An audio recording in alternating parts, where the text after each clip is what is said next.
નમસ્કાર વિદ્યાર્થી મિત્રો, આપણું છઠ્ઠું પ્રકરણ છે વર્ગ અને વર્ગમૂળ. તેના વિશે આજે વાત કરશું. તો તમારા પાઠ્યપુસ્તકની અંદર પેજ નંબર 89 પર આપેલ છે છઠ્ઠું પ્રકરણ, બરાબર. તેના પર તમારે ધ્યાન આપવાનું છે. હવે સૌ પ્રથમ તો આપણે જાણીએ છીએ કે ચોરસ છે, ચોરસનું ક્ષેત્રફળ એટલે શું? તો કે લંબાઈ ગુણ્યા લંબાઈ. કેમ કે ચોરસની અંદર લંબાઈ કયો કે પહોળાઈ કયો, અથવા તો પહોળાઈ અથવા તો લંબાઈ બોલો, એ બધું કેવું હશે? સરખું, બરાબર. ચોરસ છે તો એની ચારે ચાર બાજુઓ કેવી હોય? સરખી. તો ચોરસનું ક્ષેત્રફળ છે એ શું થશે? તો કે બાજુ ગુણ્યા બાજુ અથવા તો લંબાઈ ગુણ્યા લંબાઈ. જ્યાં બાજુ એ ચોરસની લંબાઈનું માપ છે. તમને નીચે આપેલું કોષ્ટક છે, એ કોષ્ટકનો અભ્યાસ કરવાનો છે. એક બાજુ આપણે ચોરસની બાજુ, જે કોષ્ટકની અંદર ચોરસની બાજુ અને ચોરસનું ક્ષેત્રફળ આપેલું છે. તો જ્યારે ચોરસની બાજુ 1 સેન્ટીમીટર હોય તો ત્યારે એનું ક્ષેત્રફળ કેટલું થશે? 1 ગુણ્યા 1 એટલે કે 1નો વર્ગ, બરાબર. 1 ગુણ્યા 1 એટલે 1નો વર્ગ. તો કેટલો થશે? 1નો વર્ગ 1 જ થશે. ત્યારબાદ બાજુ છે એ 2 સેન્ટીમીટર આપેલ હોય તો ચોરસનું ક્ષેત્રફળ કેટલું થશે? તો કે 2 ગુણ્યા 2 એટલે કે 2નો વર્ગ.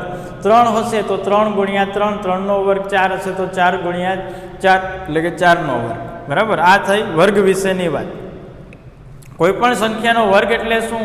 તો કે એ જે તે સંખ્યા છે તેને તે જ સંખ્યા સાથે, દાખલા તરીકે હું તમને એવું કહું કે x નો વર્ગ કેટલો, તો શું કરશું આપણે? x ને x સાથે ગુણશું.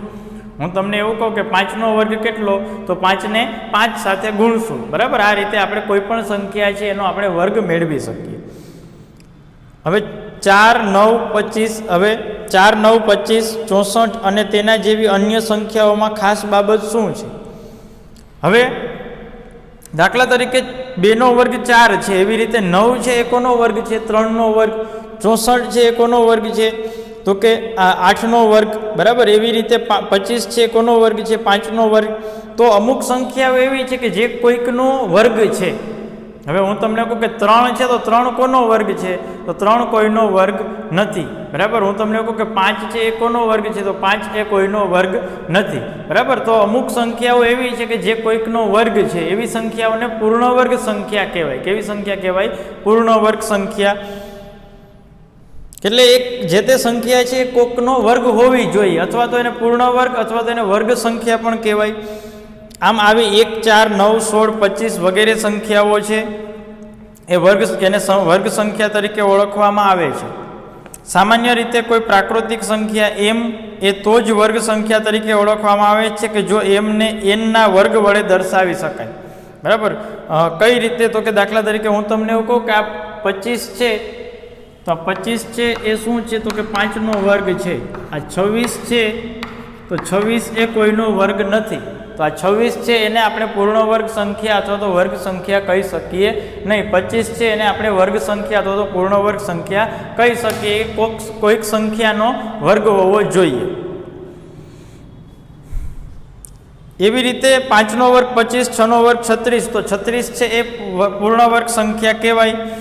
32 છે એ વર્ગ સંખ્યા હોય તો 5 અને 6ની વચ્ચે આવતી કોઈ પણ પ્રાકૃતિક સંખ્યાઓનો વર્ગ હોય. પરંતુ હવે 32ની વાત કરીએ. 32 છે ક્યાં આવશે? તો કે 25ની અને 36ની વચ્ચે. 25ની અને 36ની વચ્ચે આવે તો એ શું હોય? તો કે કાં તો એ 5 અથવા તો 6, 5નો વર્ગ અથવા તો 6નો વર્ગ છે, એની વચ્ચેની કોઈક સંખ્યાનો વર્ગ છે. હવે એની વચ્ચે કઈ સંખ્યા આવેલી છે? તો કે પરંતુ 5 અને 6ની વચ્ચે કોઈ પણ પ્રાકૃતિક સંખ્યા નથી. હવે પહેલા પ્રકરણની અંદર તમે શીખી ગયા છો પ્રાકૃતિક સંખ્યાઓ, પૂર્ણ સંખ્યાઓ, સમય સંખ્યાઓ. તો 5ની અને 6ની વચ્ચે કોઈ પણ પ્રાકૃતિક સંખ્યા આવેલી નથી. સમય સંખ્યાની વાત આપણે નથી કરતા, અત્યારે આપણે પ્રાકૃતિક સંખ્યા વિશેની વાત કરીએ છીએ. એટલા માટે 5ની અને 6ની વચ્ચે કોઈ પણ પ્રાકૃતિક સંખ્યા આવેલી નથી. ત્યારબાદ એના પછી નીચે બીજું કોષ્ટક આપેલું છે. એક સંખ્યા આપેલી છે 1, તો 1નો વર્ગ શું થશે? તો કે 1 ગુણ્યા 1, 2નો વર્ગ. તો કે 2 ગુણ્યા 2, 3નો વર્ગ. તો કે 3 ગુણ્યા 3, 4, 5 એવી રીતે 10 સુધીનું તમને આપેલું છે. અને અધૂરું કોષ્ટક છે એ તમારે જાતે પૂર્ણ કરવાનું છે. 10 સુધીની સંખ્યા આપેલી છે. હવે 1 થી 10ના વર્ગો વચ્ચે આવતી વર્ગ સંખ્યાઓની યાદી બનાવી શકીએ. તો કે 1 થી 100 સુધી. 1 થી 100 સુધીમાં કઈ કઈ સંખ્યાઓ એવી છે કે જે વર્ગ સંખ્યા છે? તો કે 1. પછી 2નો વર્ગ તો કે 4, પછી 9, પછી 16, પછી 25, પછી 36, 49, 8નો વર્ગ 64, 9નો વર્ગ 81 અને 10નો વર્ગ 100. આ 1 થી 100 સુધીમાં આટલી સંખ્યાઓ છે એ વર્ગ સંખ્યાઓ અથવા તો પૂર્ણ વર્ગ સંખ્યાઓ છે. એના સિવાયની કોઈ પણ સંખ્યાઓ છે 1 થી 100 ની વાત કરું છું, એના સિવાયની કોઈ પણ 1 થી 100 ની અંદર આવતી સંખ્યાઓ છે એ વર્ગ સંખ્યાઓ નથી. આપણને એવું જોવા મળશે કે ક્રમ 1 થી 100 વચ્ચે આ સિવાય કોઈ સંખ્યા બાકી રહેતી નથી કે જે વર્ગ સંખ્યા હોય. બરાબર, આના સિવાયની હું જે બોલ્યો છું એના સિવાયની કોઈ સંખ્યા એવી બાકી રહેતી નથી કે જે કોઈકનો વર્ગ હોય અથવા તો વર્ગ સંખ્યા હોય. તેથી 1, 4, 9, 16 એ વર્ગ સંખ્યાઓ છે અને આવી સંખ્યાઓને પૂર્ણ વર્ગ સંખ્યાઓ કહેવાય છે. ત્યારબાદ પ્રયત્ન કરોની અંદર તમને આપેલું છે 30 અને 40 ની વચ્ચે આવતી પૂર્ણ વર્ગ સંખ્યા. તો કેટલી સંખ્યા આવશે? એક જ આવશે, 36. 50ની અને 60ની વચ્ચે 50ની અને 60ની વચ્ચે કઈ સંખ્યા આવશે તમારે જાતે નક્કી કરવાનું છે. ત્યારબાદ આપણે નીચે કોષ્ટકની અંદર 1 થી 20 સુધીની સંખ્યા અને તેનો વર્ગ દર્શાવેલો છે. 1નો વર્ગ 1, 2નો વર્ગ 4, એ રીતે 20 સુધીના અંકો આપણે આપેલા છે, તમારે પાકા કરવાના છે. ઉપરના કોષ્ટકમાં આપેલી વર્ગ સંખ્યાઓનો અભ્યાસ કરો.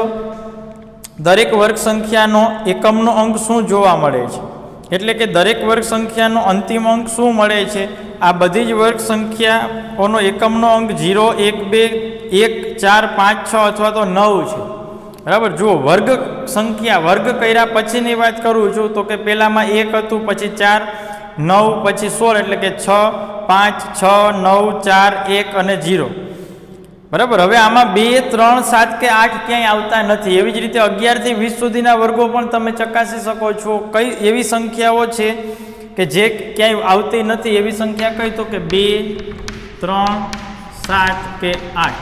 આ 2, 3, 7 કે 8 છે એ સંખ્યાઓ ક્યાંય આવતી નથી. કોઈનો વર્ગ કરીએ તો એકમના અંકમાં ક્યારેય પણ 2, 3, 7 કે 8 આવતા નથી. તો એનો મતલબ શું? તો કે જે સંખ્યા છે એનો એકમનો અંક 2, 3, 7 કે 8 હોય એ પૂર્ણ વર્ગ સંખ્યા હશે નહીં, એ કોઈનું વર્ગમૂળ હશે નહીં. તો એકમના અંકમાં શું મળે છે એની વાત કરીએ તો કે કાં તો 0 છે અથવા તો 4, 5, 6 અથવા તો 9. 0, 4, 5, 6 કે 9 એકમના અંકમાં આમાંથી કોઈક અંક હોય તો અને તો જ જે તે સંખ્યા છે એ પૂર્ણ વર્ગ સંખ્યા કહેવાય. ત્યારબાદ પ્રયત્ન કરો. નીચે આપેલી સંખ્યાઓ પૂર્ણ વર્ગ સંખ્યાઓ છે, તમને કેવી રીતે ખબર પડી તે પણ જણાવો. હવે એકમનો અંક જો પહેલી સંખ્યા છે તો આપણે એનું વર્ગમૂળ શોધવાનું નથી, આપણે સંખ્યા જોઈને નક્કી કરવાનું છે પૂર્ણ વર્ગ સંખ્યા છે કે નથી. પહેલી સંખ્યા છે 1057, તો એકમનો અંક 7 છે, તો એકમનો અંક 7 હોય તો એ સંખ્યા પૂર્ણ વર્ગ હશે નહીં. બીજી સંખ્યા છે એકમનો અંક 3 છે, એ પણ પૂર્ણ વર્ગ સંખ્યા નહીં હોય, કેમ કે 2, 3, 7 કે 8. એવી રીતે 7928, પછી એવી રીતે બાકીની સંખ્યાઓ છે તમે જાતે તમારી રીતે પ્રયત્ન કરોના દાખલા કરવાના છે.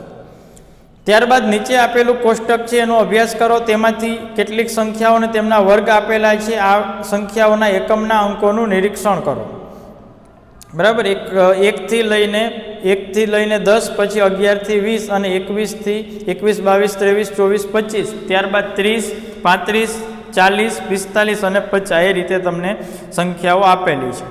હવે નીચેના કોષ્ટકમાં આપેલી વર્ગ સંખ્યાનો એકમનો અંક 1 છે. જો 1 હશે તો એકમનો અંક શું હશે? તો કે 1. 1નો વર્ગ કરો, 11નો વર્ગ કરો, 21નો વર્ગ કરો, તો એકમના અંકમાં જવાબ આપણે 1 જ મળશે. હું ખાલી એકમના અંકની જ વાત કરું છું. 81 હશે તો 9 મળશે, 9 હશે 9 તો 81 મળશે, એટલે કે 1 હશે અથવા તો જેનો એકમનો અંક 9 હશે. બરાબર, આપણે વાત કરશું 9ની, તો 9નો વર્ગ 81, તો 9 હતો તો એકમનો અંક શું મળ્યો? 1.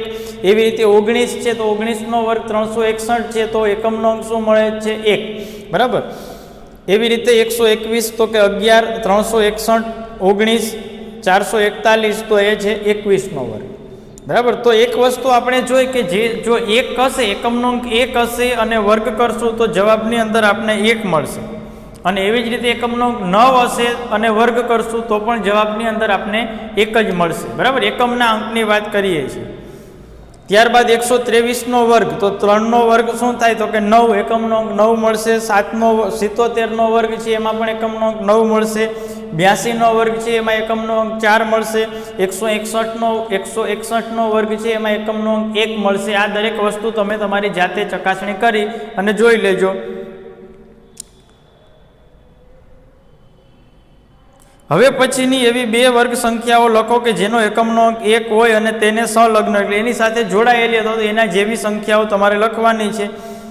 આપણે જોઈ શકીએ છીએ કે જો કોઈ સંખ્યાનો એકમ 1 અથવા 9 હોય તો તેનો વર્ગ કરતાં મળતી સંખ્યા છે એનો એકમનો અંક કેટલો હોય? 1 જ હોય. બરાબર. આ દરેક વસ્તુ છે હું તમને બોર્ડ ઉપર લખાવી દઈશ.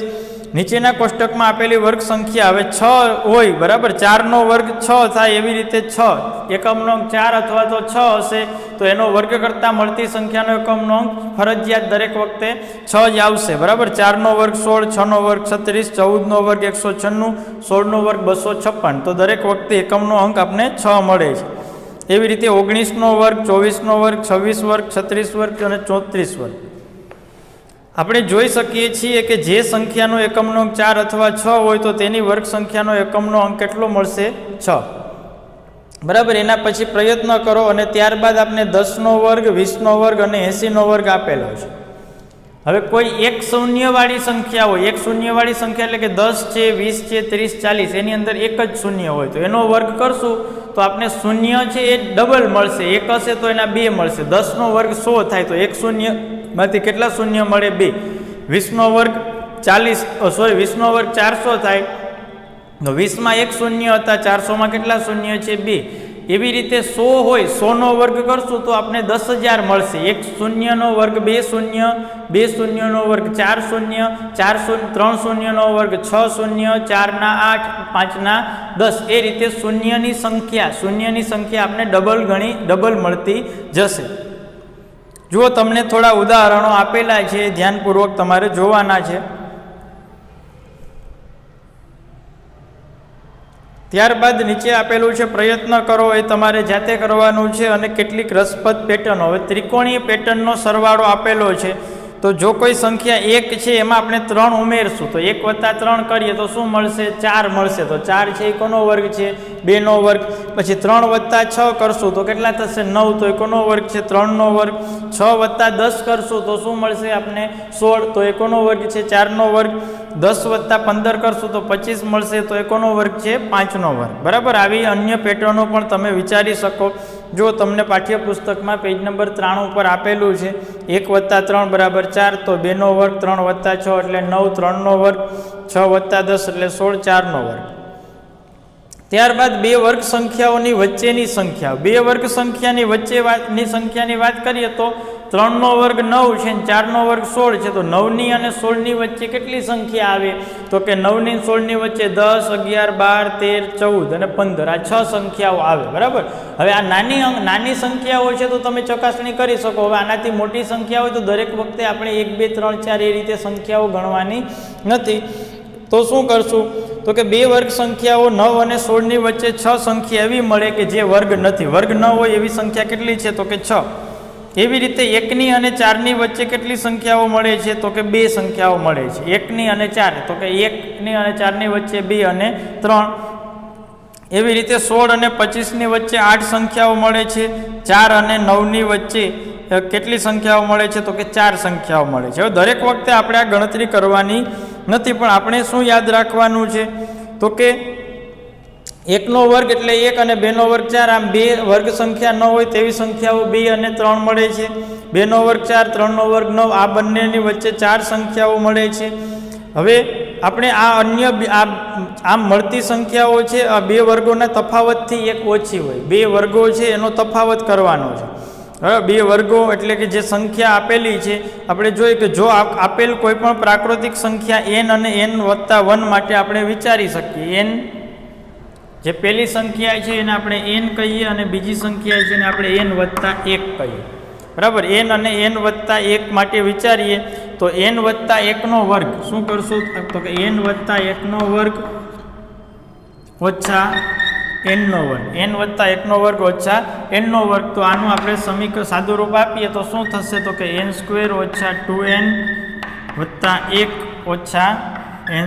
હવે n² છે n² છે એ ઉડી જશે તો આપણે શું મળશે? તો તો કે અહીં પ્લસ આવશે n² વત્તા 2n વત્તા 1. હવે n² છે એ ઉડી જશે તો આપણે શું મળશે તો કે 2n વત્તા 1.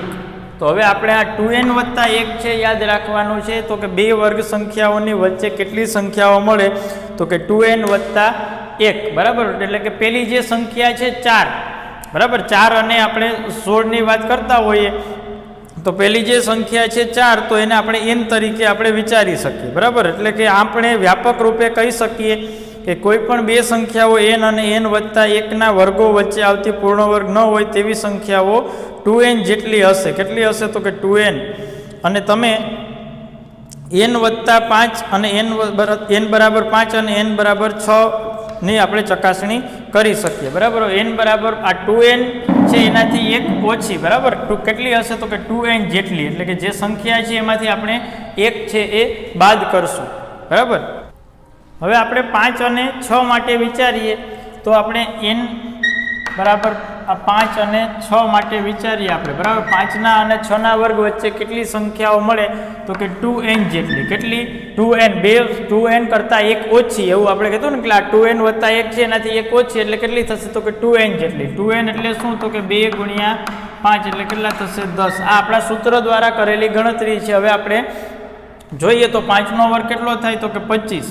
તો 25 26 27 28 29 30 31 32 33 34 35 અને 36. હવે આપણે 5ના વર્ગ અને 6ના વર્ગ વચ્ચેની વાત કરીએ તો આ 25ને અને 36ને આપણે ધ્યાનમાં લેવાના નથી. એના સિવાયની સંખ્યા 1 2 3 4 5 6 7 8 9 અને 10 કેટલી મળે છે 10 સંખ્યા જે 2n. આપણે આ સૂત્ર યાદ રાખવાનું છે. બે ક્રમિક સંખ્યાની આપણે વાત કરીએ છીએ. ત્યારબાદ પ્રયત્ન કરોની અંદર 9ના વર્ગ અને 10ના વર્ગની વચ્ચે કેટલી સંખ્યા મળશે 9નો વર્ગ અને 10નો વર્ગ એટલે કે 9 ગુણ્યા 2 18 સંખ્યાઓ મળશે. એવી રીતે 11નો વર્ગ અને 12નો વર્ગ છે તો 11 ગુણ્યા 2 22 સંખ્યાઓ મળશે. તમે હવે ગણતરી કર્યા વગર કહી શકો છો. ત્યારબાદ એકી સંખ્યાઓનો સરવાળો. એક સંખ્યા છે તો 1નો વર્ગ 1. હવે પ્રથમ બે એકી સંખ્યા એટલે કે 1 વત્તા 3 1 ને 3 4 4નો વર્ગ 4 એટલે 2નો વર્ગ. ત્યારબાદ પ્રથમ 3 એકી સંખ્યા. પ્રથમ 3 એટલે 1 3 અને 5 1 વત્તા 3 વત્તા 5 1 ને 3 4 4 ને 5 9 તો એ શું થયું 3નો વર્ગ. એવી રીતે પ્રથમ 4 એકી સંખ્યા હશે તો એ 4નો વર્ગ મળશે. 5 એકી સંખ્યા હશે તો એ 5નો વર્ગ હશે. 6 એકી સંખ્યા હશે તો એ 6નો વર્ગ હશે બરાબર. આ રીતે આપણે કોઈ પણ એકી સંખ્યાઓ છે એનો સરવાળો આપણે કરી શકીએ. એટલે કે n એકી સંખ્યાઓનો સરવાળો n² મળે છે. n એટલે કોઈ એકી સંખ્યાઓ છે. આ બાબતે આપણે બીજી રીતે જોઈએ તો જો કોઈ સંખ્યા પૂર્ણ વર્ગ છે તો તેને 1 થી શરૂ કરીને ક્રમિક એકી સંખ્યાના સરવાળા તરીકે રજૂ કરી શકીએ છીએ. અહીં 2 3 5 6 વગેરે પૂર્ણ વર્ગ ન હોય તેવી સંખ્યાઓ છે. શું આપણે તેને ફરીથી આપણે તેને 1 થી શરૂ કરી ક્રમિક એકી સંખ્યાના સરવાળા તરીકે વિચારી શકીએ.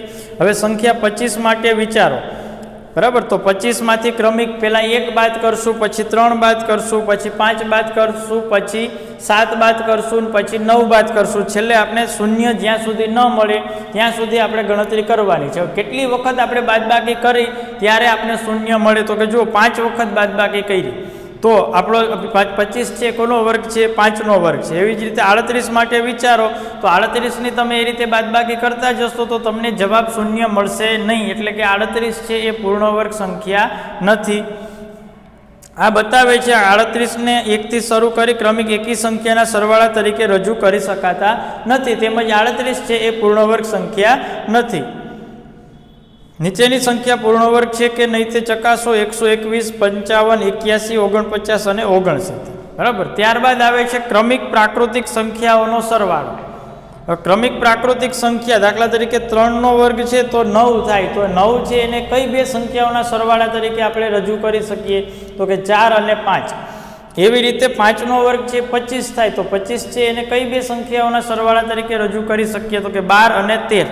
એવી રીતે 49 છે તો 24 અને 25, 81 છે તો 40 અને 41. એટલે કે જુઓ તમને એક સંખ્યા એકી મળશે ને એક સંખ્યા બેકી મળશે બરાબર 11નો વર્ગ 121, 60 અને 61, 15નો વર્ગ 225, તો 112 અને 113. અર્થાત આપણે કોઈ પણ એકી સંખ્યાઓના વર્ગને બે ક્રમિક પૂર્ણાંક સંખ્યાઓના સરવાળા તરીકે રજૂ કરી શકીએ. કોઈ પણ એકી સંખ્યાનો વર્ગ, હવે આ દરેક સંખ્યા છે, જુઓ 3નો વર્ગ કયો કે 5નો કે 7, 9, 11 કે 15, એ દરેક સંખ્યા છે કેવી સંખ્યા છે? એકી સંખ્યા છે. તો એકી સંખ્યાઓનો વર્ગ છે એને આપણે ક્રમિક બે સંખ્યાઓના સરવાળા તરીકે વિચારી શકીએ. એવી રીતે 21નો વર્ગ, 13નો વર્ગ, 11નો વર્ગ અને 19નો વર્ગ તમારે જાતે કરવાના છે. પછી આવે છે બે ક્રમિક એકી અથવા તો બેકી સંખ્યાનો ગુણાકાર. હવે 11 અને 13 છે, 11 ગુણ્યા 13 કરશું તો જવાબ આપણે 143 મળશે. 143 છે એ 12ના વર્ગમાંથી આપણે 1 બાદ કરશું, તો 12ના વર્ગમાંથી 1 બાદ કરશું એટલે 144માંથી 1 બાદ કરશું તો આપણે 143 મળશે. બરાબર, નીચે તમને એની ગણતરી દર્શાવેલી છે. એટલે કે એવી જ રીતે 11 ગુણ્યા 13 કરીએ તો જવાબમાં 12નો વર્ગ ઓછા 1 મળે. એવી રીતે 13 ગુણ્યા 15 કરશું તો જવાબની અંદર 14નો વર્ગ ઓછા 1 મળશે.